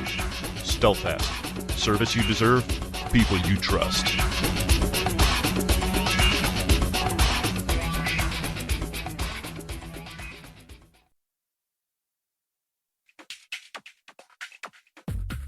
Ladies and gentlemen, the 2012 Beacon Fasteners have arrived to redefine the notion of superior engineering. See one and behold the ultimate synthesis of form and function, style and substance. Hear one as the head turns with inexorable force. Touch one and feel the fire-forged steel standing in stark contrast to the sleek and graceful lines of the body. But to drive one, to drive a 2012 Beacon Fastener is to experience a harmony of power and performance that surpasses all expectations. At any speed, at any torque, each 2012 Beacon Fastener model offers a level of handling unparalleled in its class, a feat made possible by the knowledge acquired through rigorous and systematic test driving, conducted at our own industry-renowned proving grounds, nestled in the heartland of America. And with the 2012 model year, we proudly introduce the newest high-performance addition to our lineup, the Machine Screw Series. Call toll-free at 800-669-2658 for your own private consultation with a Beacon representative and learn a whole new definition of performance. The 2012 Beacon Fasteners have arrived. Drive one today.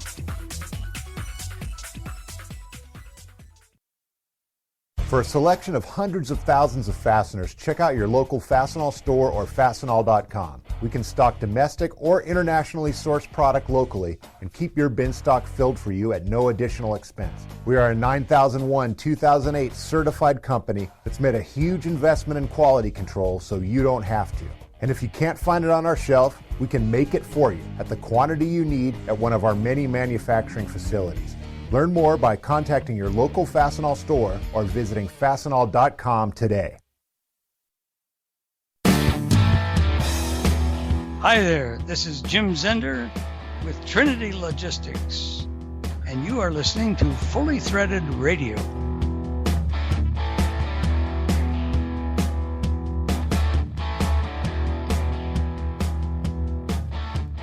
Well, good morning, everybody. My name is Dan Zehnder. I'm glad to be here today with Jim and John Zehnder, two legends of the fastener industry, the gentleman that gave me my start, for whom I have to thank or curse. I'm not sure which, but we'll get into that later. Gentlemen, glad you took time out of your schedules to conduct this interview and be a part of this historic event. As was agreed upon in advance, you'll each have a 2-minute session for an opening comment and then a 2-minute rebuttal.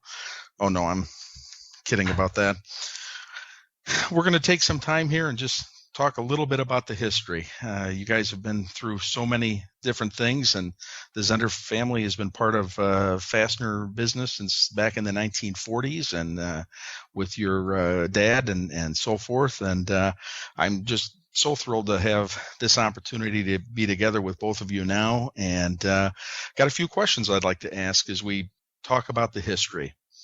John, I'll start with you. Jim, you can follow up afterwards. John, how did you wind up in the fastener industry?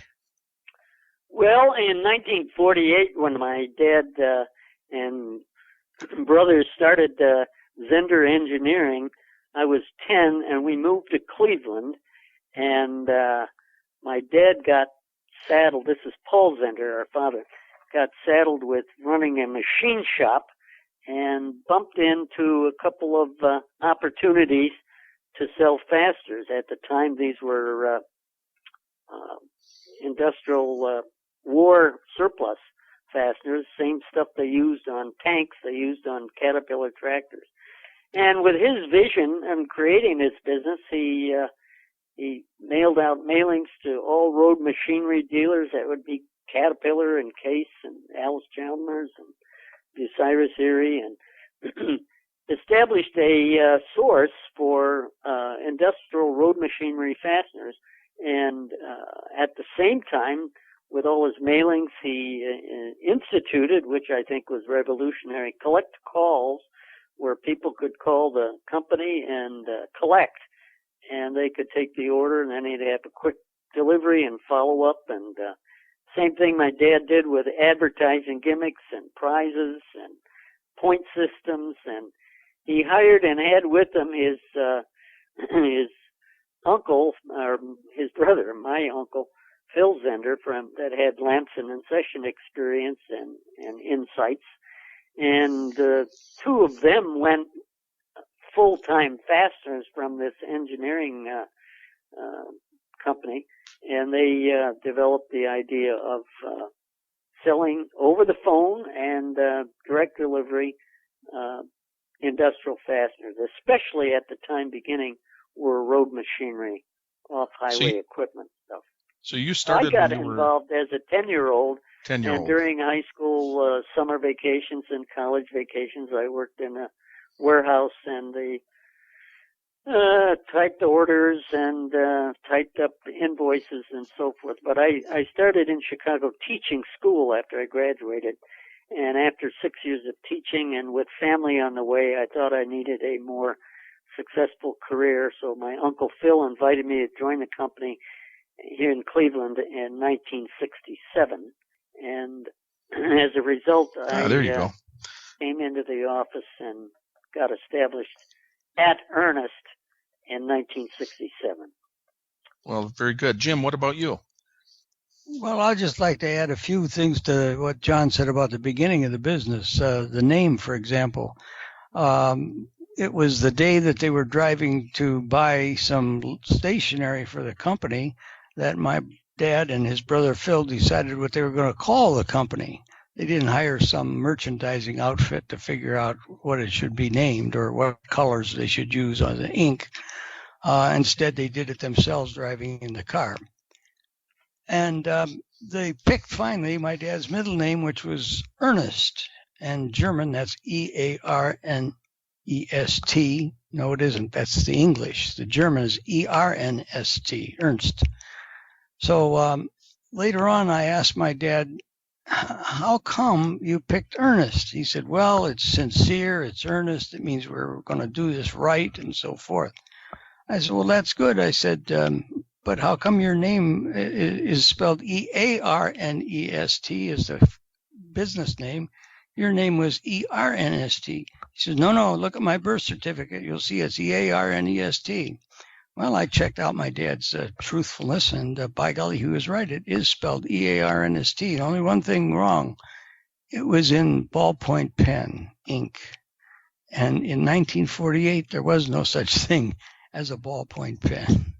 So one other thing to add about the early days, John and I both worked for 50 cents an hour.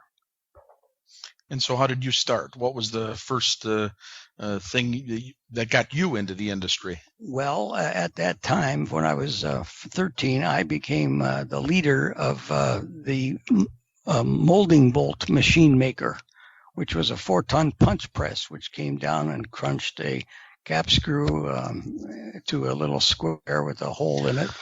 And that was used for molding bolts on cars. That was the beginnings of our manufacturing part, which didn't last too long. But fortunately, I still have all 10 fingers. And if I heard that my son was letting his kids do any of that today, I would disown him. Well, thank you for that. I'll be sure to pass that on to your unemployed grandchildren. John, what is one of the most exciting moments you recall in those early years? Well, I think finding that going to work rather than teaching school was an 8-to-5 job, and people would check on me when I punched the clock. I sometimes was 5 after 8, sometimes a little early, but generally speaking, the enthusiasm that my dad hired interesting people to work for him, relatives and friends and so forth, and it was an interesting office to go to on a daily basis. And of course, I had a little bit of status, being that my dad and uncle were the owners, and I had pretty good experience with the interesting purses, the Joe Pavarniks and the Rose Rowleys and the people that started Earnest. I think one of my personal exciting involvements was as we went along, this is in the 70s, we began to develop some branches, and we opened Houston, Texas, which lasted about 4 years. The oil patch was strong and there was good business there, but that dried up. Then we established San Jose, which lasted about a year and a half. And then as a group, we formulated the Davenport division, which was probably the strongest division of all the branches that we had. But my most exciting experience was opening and helping establish the branch in Birmingham, England, which is, I believe, still running strong and doing well in Europe. And that was going to visit the people in England. It was like being in an English movie. Everybody talked with that fun spirit about them and all the English terms. But those probably developing those branches was the most exciting, which involved a lot of travel and a lot of repeat visiting. Yeah, Birmingham was a lot of fun. I remember being at the Dudley Inn with you, John, when you and I sat at the bar until 4 a.m, just laughing and having a good time and just enjoying the startup that was. Was that you at the bar I was talking to? Oh, okay. May have been. Dad, what was one of the most exciting moments you recall in those early years? Well, before I move into that, I want to know, I hope that bar thing was not part of the company expense and was charged off to your personal expense. Yeah, John and I were always very careful to make sure that we segregated those funds. I'm sure you were. Just to add something to what John said about the real early days, I just counted back, and we had over 15 of the relatives working at the company at one or more times. But one of the most memorable, and this is a positive remembrance of something that happened, was when we tricked my mother into believing that she was coming to the company to celebrate a company anniversary. And instead, we used the whole company and everyone who knew her to come and wish her a happy 75th birthday. She never forgot it. And it's always neat when the female spouse gets credit for doing something for the company too. And she always was so appreciative of that. Very, very wonderful memory. Yeah, that's great. Working with your dad and his brothers and some of those cronies must have been filled with lots of crazy stories. John, what comes to mind from those early years? Any crazy stories? Well, one I'll get to in a minute, but working with all the family and with all the intense personalities, there were, of course, many conflicting egos, and everybody wanted to be heard better than anybody else.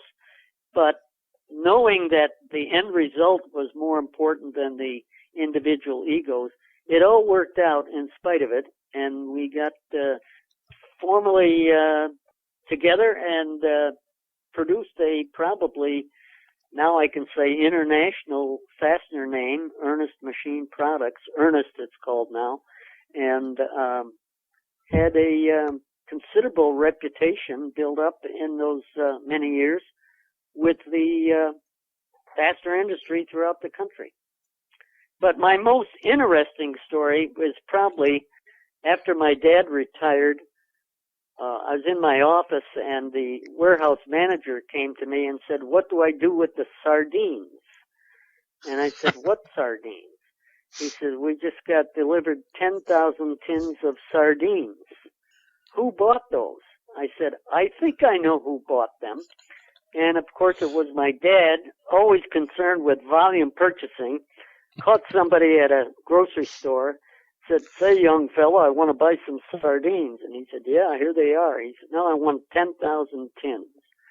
So we ended up holding in our warehouse for a while 10,000 tins of sardines, which don't spoil, but we eventually distributed them to a local Bible Institute rescue home where the sardines apparently got used up.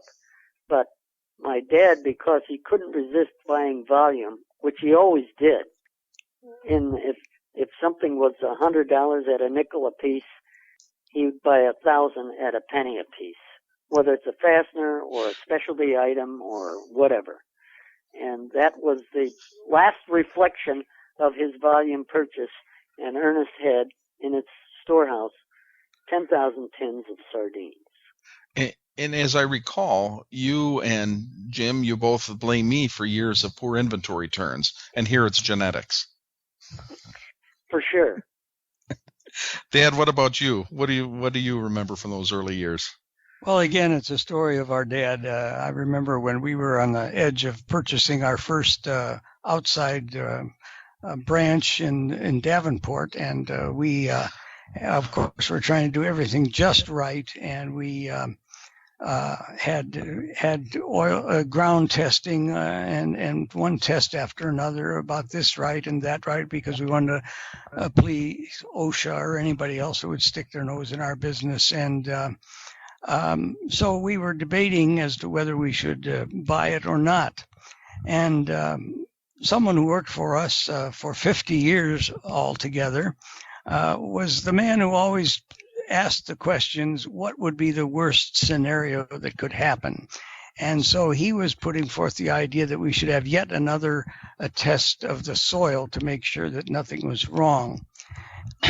Whereupon my dad, who used a cane at that time, simply got up from the board meeting and said, as he walked out the door, "Oh, yes, let's have yet another test, just like we did before we started the business on 38th and Payne Avenue 10 years ago."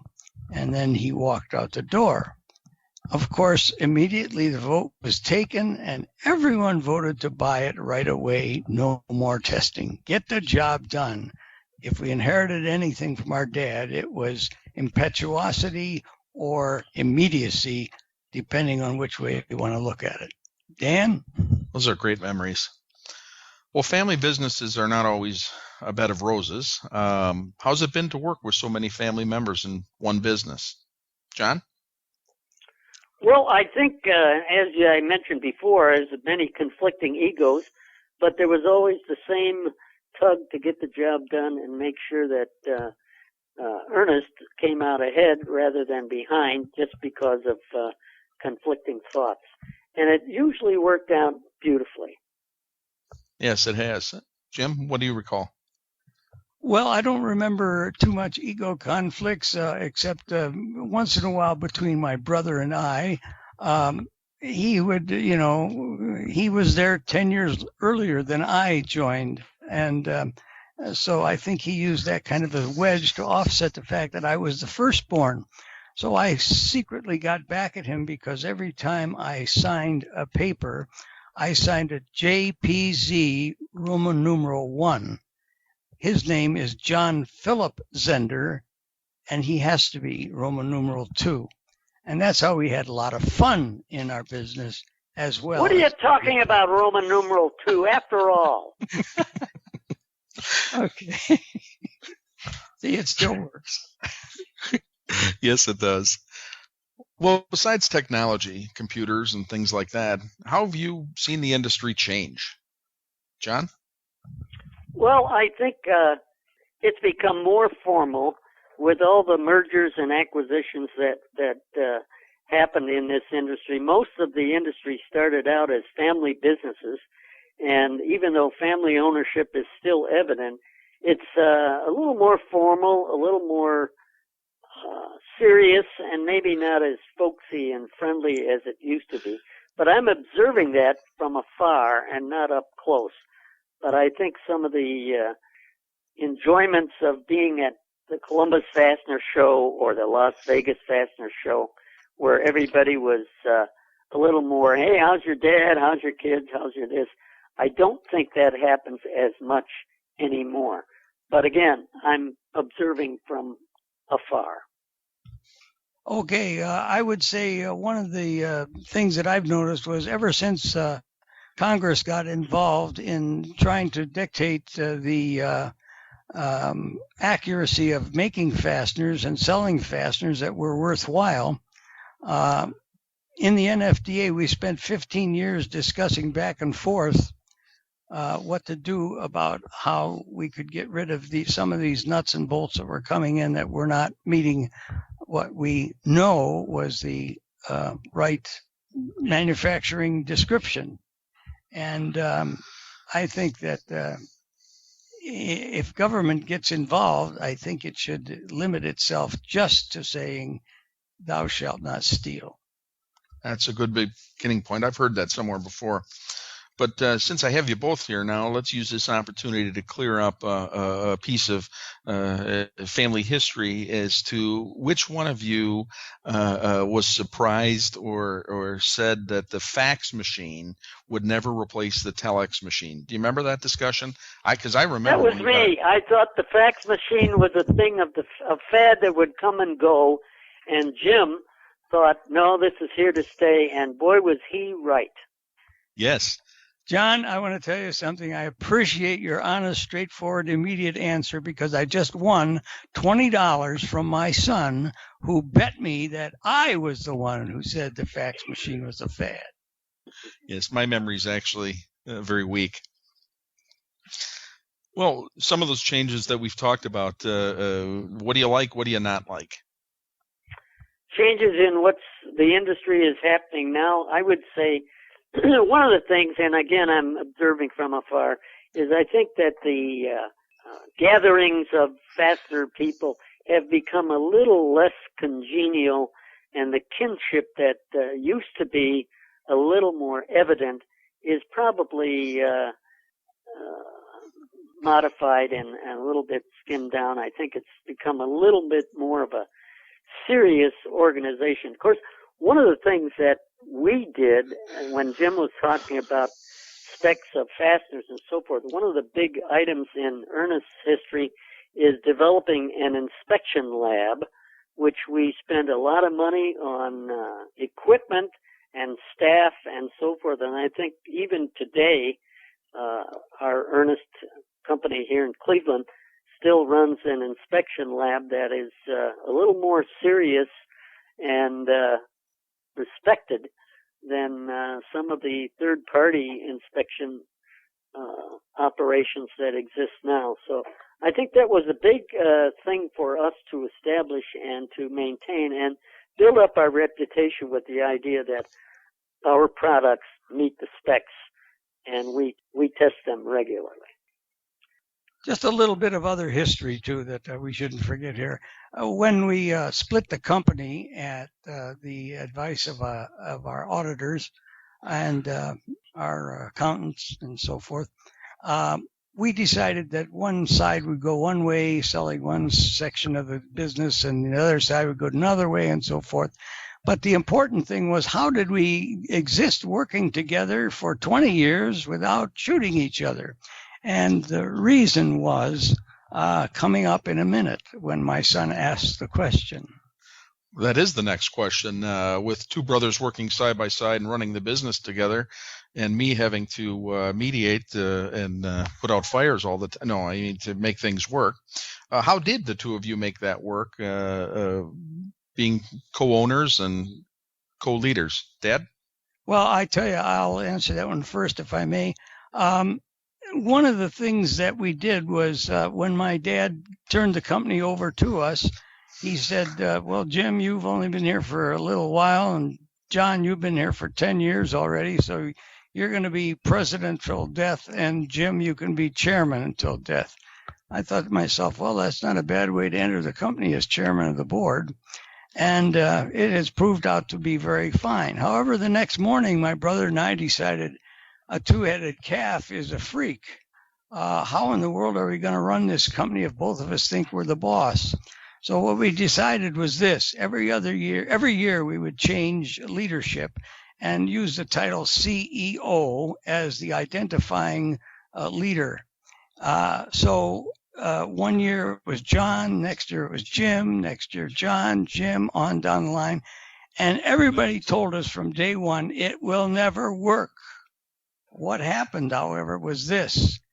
The year you were the boss, you knew that if you did something real stupid or even something super intelligent, it may be undone by your brother the next year. Therefore, rather than wait until the next year, we usually shared our great ideas and our dumb ideas with each other in advance. And we came to what they call compliance.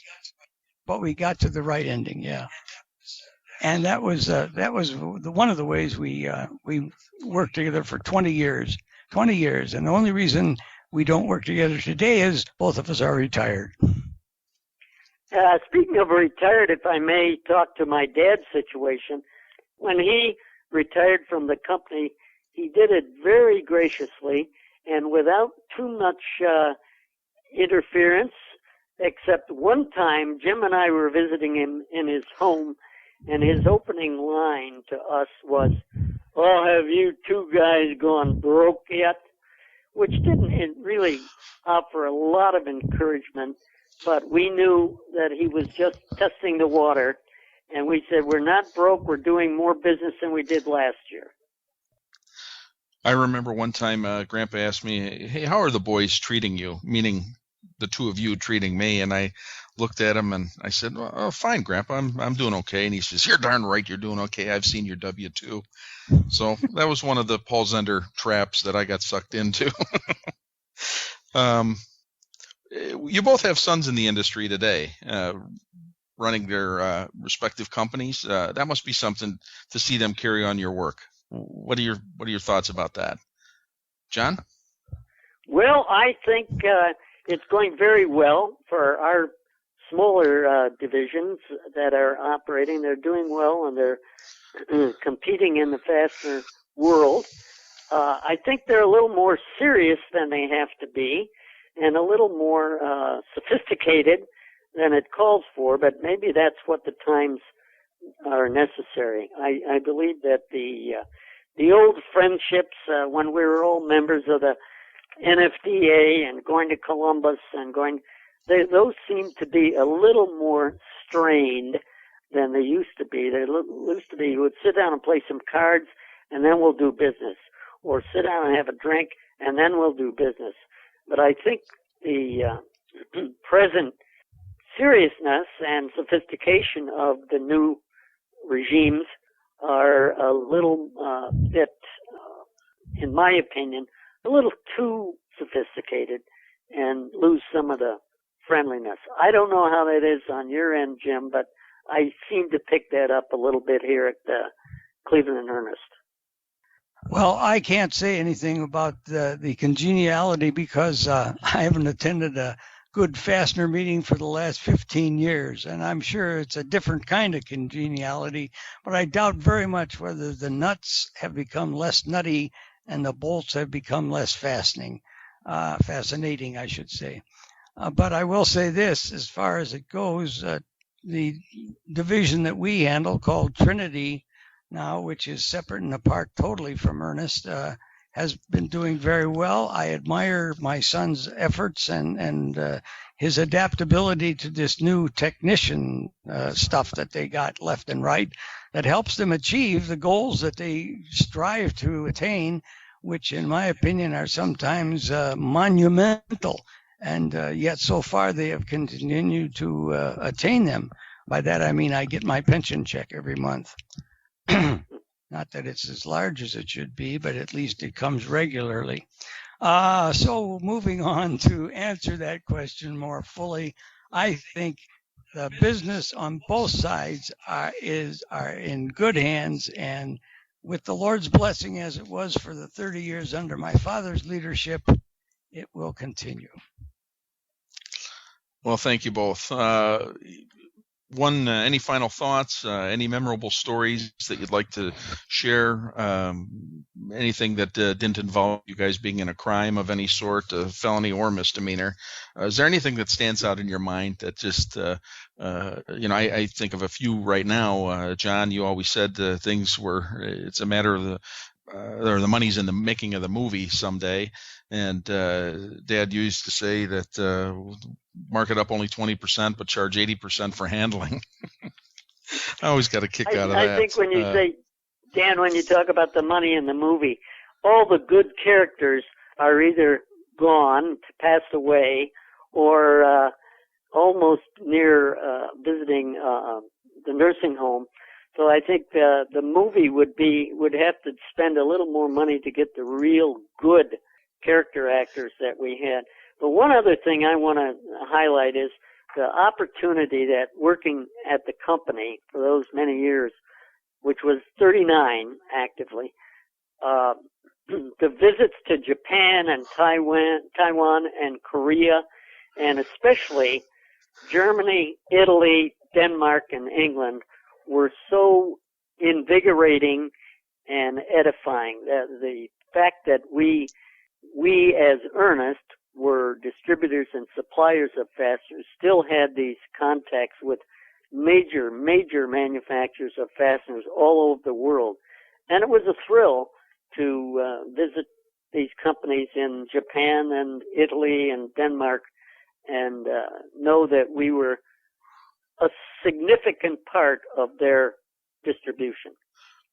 Thank you, Jim. One other thing I'd like to say, in the history of Earnest, there's 4 things that have to be significantly spoke of, and that is the family, the Zehnder family and all their connections was so exciting. The staffs that we work with and the personalities that were there, and especially thanks be to God, Father, Son, and the Holy Ghost for giving us the blessings of being a significant business in America. I suppose what I should say is simply amen to that, but another story has come to my mind first, and that is I want to thank my brother for not firing me the summer that when I was 16, I drove the delivery truck off the edge of the loading dock at Ohio Machinery in Cleveland.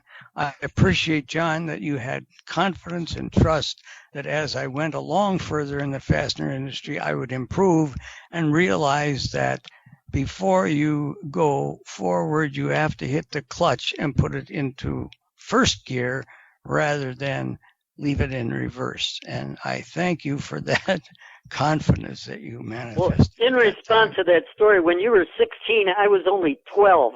So I did not have a whole lot of executive experience, but I have been dealing with the lawsuits that have been coming in since then, and I want to know if you're ready to stand behind that horrible accident that you had. One thing. Oh, you mean having a second brother? Yeah. Oh. One thing I must say, John he didn't reveal his entire credentials for being what he was at the company. He has a degree in drama from Baldwin State.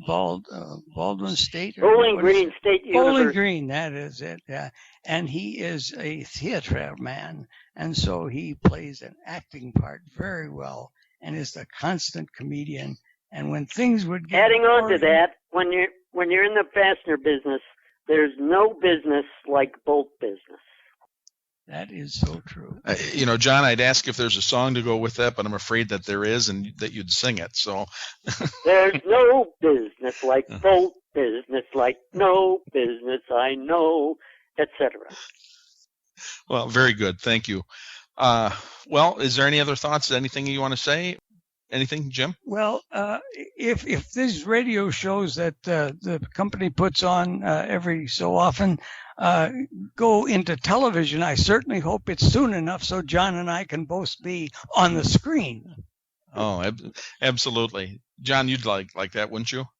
Well, one last question on this radio. Are there residuals that are paid to these people that are engaging in this program? Because, without a doubt, substantial. Okay. Watch the mail for the upcoming paperwork that goes with that. A lot of tax implications and so forth. So, and I want to thank you, Dan, and your team there that's recording this and making this work. Thank you very much. I'm looking forward to hearing it. If I can find the radio. I'll hook you up. Section. I'll take care of you. All right. Listen.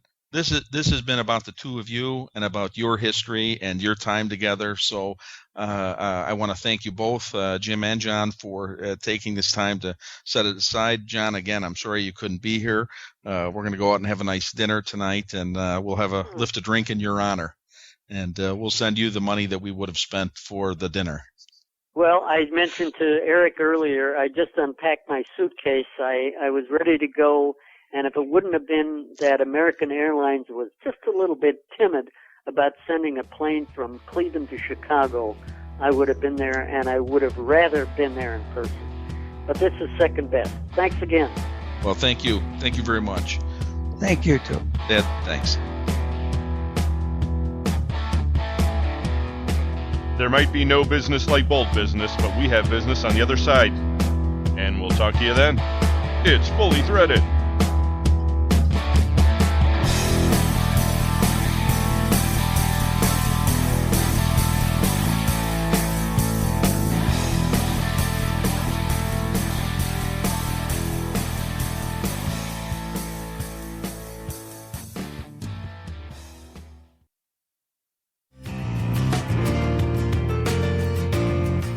Looking for package fasteners of all kinds? How about specials or unique parts that no one seems to carry? At Trinity Hardware Headquarters, we believe in parts done right, and our new catalogue is available online at trinityhardwarehq.com, featuring over 30,000 different types of fasteners available in package quantities, product kits, and assortments, including hundreds of hard-to-find parts as well as the most popular inch and metric sizes. Trinity Hardware Headquarters has locations throughout the Midwest and South, and over 400,000 square feet of warehouse space with 18 million pounds of fasteners ready to fill your requirements. Our featured products include number 3 and number 7 head plough bolts, grade 5 and grade 8 carriage bolts, hook bolts, tap bolts, and nuts and washers of all kinds, plus much more. Visit our website at www.trinityhardwarehq.com or give Trinity Hardware Headquarters a call at 888-232-1010. Trinity Hardware Headquarters, for parts done right.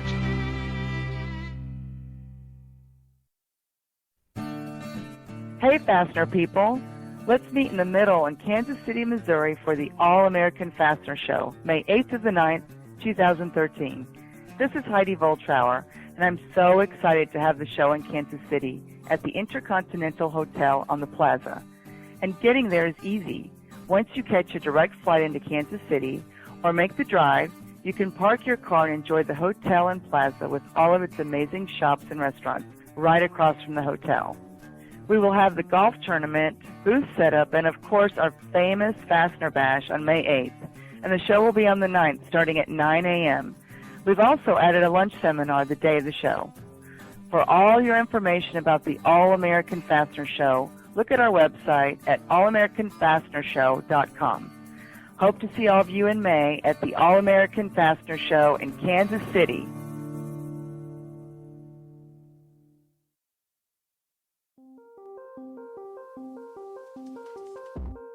This is Sue Rice with the FCH team. It's my job to make sure that as an FCH member, you receive the highest possible benefit from your participation in the network.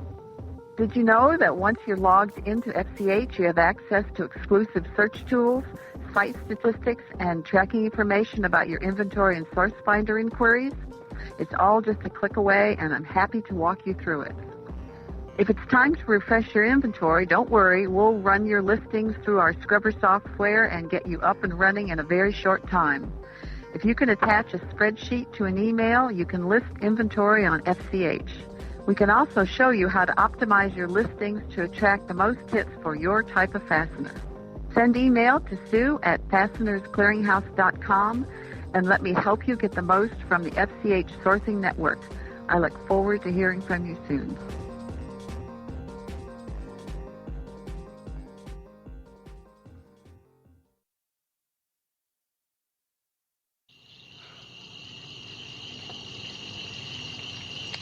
You know, this used to be a hell of a good country. I can't understand what's going wrong with it. Man, everybody got chicken, that's what happened. Hey, we can't even get into, like, a second-rate hotel. I mean, a second-rate motel, you dig? They think we're gonna cut their throat or something, man. Like, they're scared, man. Oh, they're not scared of you. They're scared of what you represent to them. Hey, man. All we represent to them, man, is somebody who needs a haircut. Oh, no. What you represent to them is freedom. What the hell's wrong with freedom, man? That's what it's all about. Oh, yeah, that's right. That's what it's all about, all right. But talking about it and being it, that's two different things. Of course, don't ever tell anybody that they're not free, because then they're going to get real busy killing and maiming to prove to you that they are.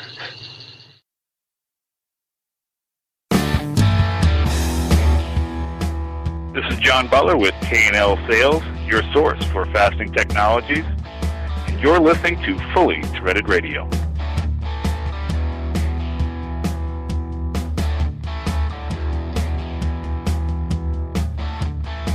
There's no business like bull business. Okay. Brian and Eric, back with you, doing the job that most fastener industry people won't do. Oh, which job is that? Well, the one we're doing right now, Brian. Oh, okay. Talk radio. Fastener talk radio for the fastener industry. That's exactly correct, my friend. Right. And speaking of that, Dan Zehnder just did a fantastic job. What a wonderful interview he did with Jim and John Zehnder. I think he tied up a lot of loose ends for a lot of people, and I think it's going to be something that people are going to listen to for years to come. Good job going out there and being the technical support on the ground for that one, Bri. Yeah, it was good. It was really good sort of being part of it. And, by the time I wandered into the room with headphones and things, I'm not sure that the Zenders quite knew what I was up to.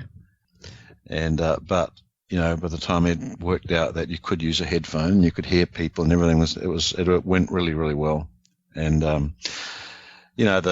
and also Dan had done a lot of preparation. I mean, I think people imagine that we just sit down, turn the record button and everything happens, but it takes a lot of coordination, preparing and scripts and things to make this sort of thing go, and Dan was very well prepared. Oh, no, that's why I bring it up, because it took a lot to get this thing going. He actually brought these guys together in a suite in Chicago, or at least he attempted to. There was a little bit of a problem with the weather the weekend that we tried to do this, but for the most part, as you can hear, or as you heard, it came off.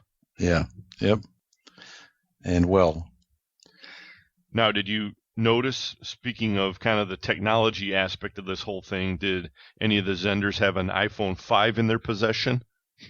Not that I could see, but there were two iPhone 4s in the room, I think. That was Dan's and mine, which were being used and flashing up things as we were recording, and all sorts of things were going on. So it was interesting. Well, we started the show with this hilarious audio from a video that was put out, and I just became aware of these guys. If you haven't heard of them, folks, Waterline Pictures, go out onto YouTube and do a search for either the gentleman's rant or the gentleman's response, and these guys just have a heck of a lot of humor. I don't know if the Wi-Fi gals would agree with me necessarily, but I'm telling you, they take digs at just about every other topic, and we'll put a link to this out on our Facebook page, but that's how we got that whole thing started. And so I don't know if the Zehnder's would have gotten into their iPhone 5s. I kind of suspected that they wouldn't, but let me tell you something. They took full advantage of all the modern day capabilities, and man, that interview I'm just so glad that we got a chance to put that out there. Oh yeah, no, it was good. So why don't we take a minute once again to thank our guests on today's program, and they were Mr. Dan Zehnder, Jim Zehnder, and John Zehnder, all of Trinity Logistics, and of course Earnest Machine. Also, Heidi Voltrauer of Volt Industrial Plastics. Make sure you get out there to allamericanfastenershow.com, folks, and vote for your choice of cities for the next version of the show, the 2015 version.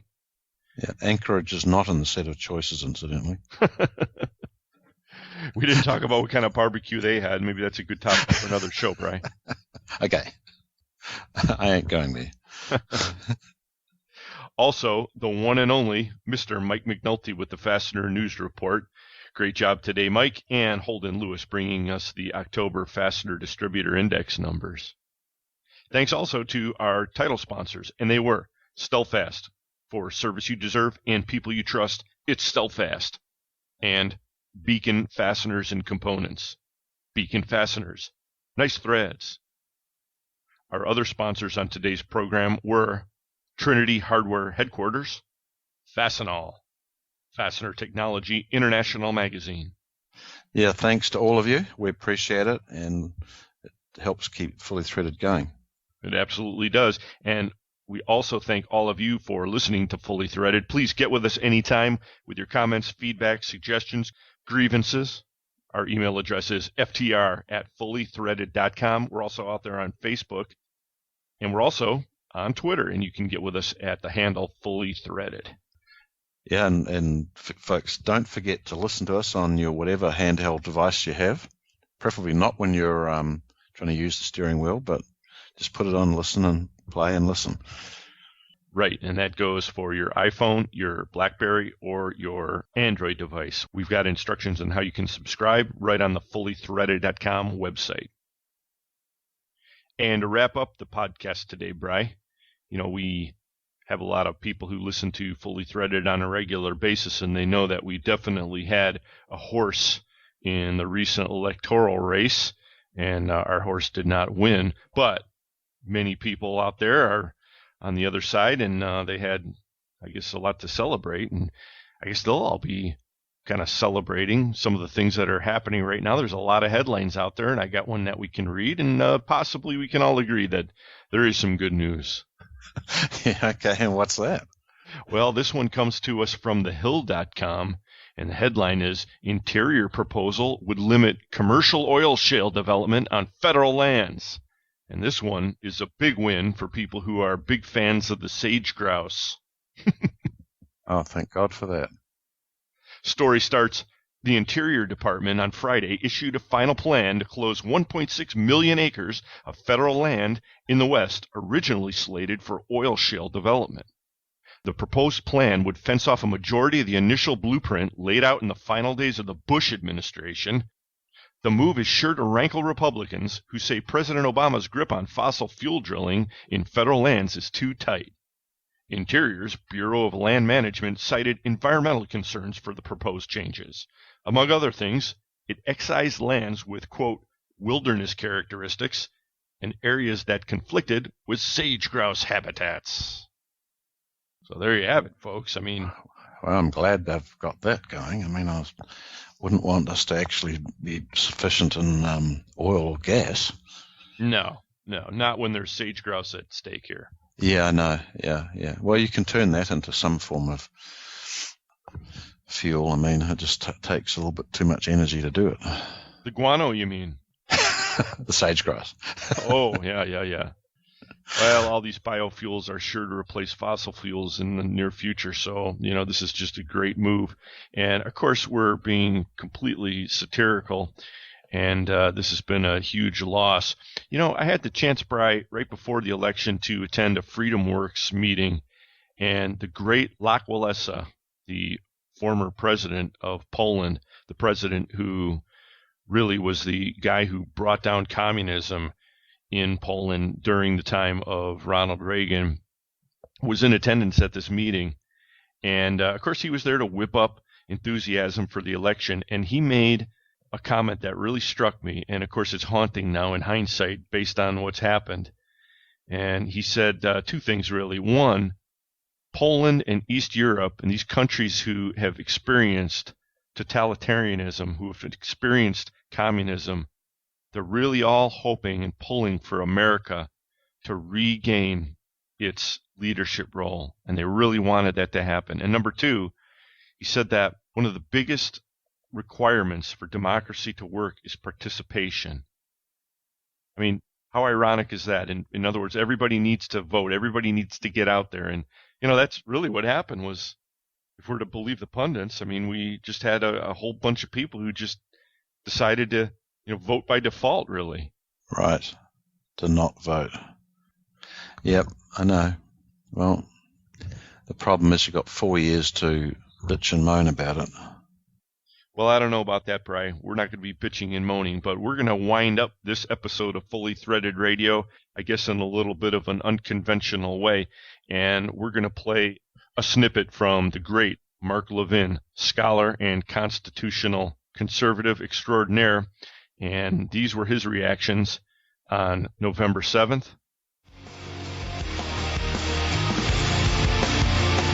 If you're not ready for the unvarnished truth, you might want to change your station, because that's all we're about here. I'm Mark Levin. Our number, 877-381-3811, 877-381-3811. First, I want to make a statement. I want to make a statement to the Republican Party, and I want to make a statement to the president and his people, and I want to make a statement to the media. We conservatives, we do not accept bipartisanship in the pursuit of tyranny. Period. We will not negotiate the terms of our economic and political servitude. Period. We will not abandon our children to a dark and bleak future. We will not accept a fate that is alien to the legacy we inherited from every single future generation in this country. We will not accept social engineering by politicians and bureaucrats who treat us like lab rats rather than self-sufficient, independent human beings. There are those in this country who choose tyranny over liberty. They do not speak for us. 57 million of us who voted against this yesterday, and they do not get to dictate to us under our Constitution. We are the alternative. We will resist. We're not going to surrender to this. We will not be passive. We will not be compliant in our own demise. We're not good losers. You better believe we're sore losers. A good loser is a loser forever. To those of you who voted in support of individual sovereignty, economic freedom, in support of the Constitution and true American virtues, God bless you all. If you didn't, then I hope when you look in the mirror as the results of your choice begin to take effect, that you realize you've supported a movement that's a surefire recipe for human suffering and misery. Whatever you think your special issue is, congratulations. You've elected to become a subject to a merciless authoritarian state. This is Eric Dudas, and for Brian Musker, we'll talk to you next time, everybody. Get out there and sell some screws. Yes, and thanks for listening.